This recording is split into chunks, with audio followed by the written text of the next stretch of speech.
So now we're going to be looking at using double angle formulas to solve an equation. Now, again, I keep pointing this out and you need to hear it over and over again. See, this one's not a problem because it's just a u here.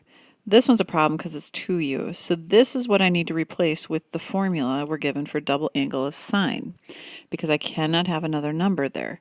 So we use the formula for sine, double angle of sine. So I still have the 2 cosine u plus, and now I replace this with 2 sine u cosine u, and that equals 0. And now we're done with the double angle. I don't care about that anymore. Now I'm just solving this. I'm trying to solve for u. I'm trying to figure out what angle does this work for.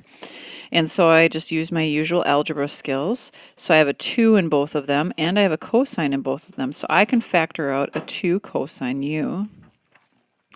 And then what I have left, if I take and divide this by 2 cosine u, I have a 1 plus, and I divide this by 2 cosine u, I just have sine u left, equals 0. And now I have two things being multiplied equal to 0, so I set them both equal to 0 separately. And then I go ahead and solve for u. So I'm dividing by 2. So cosine of u equals 0. And I'm trying to figure out, when does that happen? When does the cosine of u equal 0? And so if we look at the unit circle, cosine is the x value, and the x value is 0 here and here. So u equals pi over 2, and it equals 3 pi over 2. Now, there's something we need to talk about that we haven't really talked about before. If it's pi over 2, it didn't say that I had to solve it from 0 to 2 pi. It didn't say solve it within one circle. It just said solve this thing, the whole thing. And so what we have to do is we have to account for the fact that it could be from here to here, so it could be pi over 2, or it could have gone all the way around and back to pi over 2, so it adds a full circle to it, or it could have gone around twice and then back there, or it could have gone around 3 times and back there. And so what we have to do is we have to add on a full circle n times.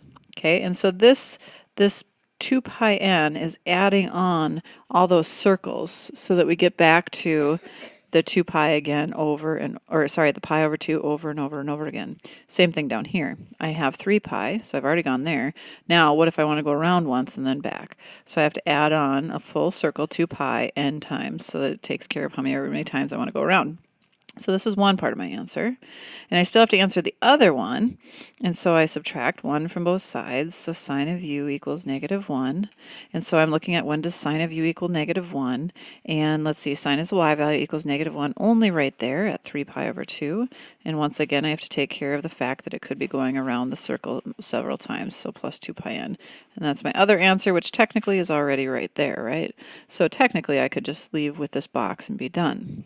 Okay, so this is what you're going to be doing. So you're using the unit circle to figure out what angle gives you whatever number you get over here once you've done all your separating and set them equal to 0 and solve. So there's all kinds of possibilities here, but hopefully this is enough for you to understand. Again, we're at the beginning. You look at the beginning, and if you see something with a 2u or a 2 theta, you replace that whole thing with whatever the formula says to replace it with. Okay, once you replace it, then you've got just a regular old trigonometry thing that you're solving and finding to figure out what the angle is equal to. All right, so that's solving. Good luck.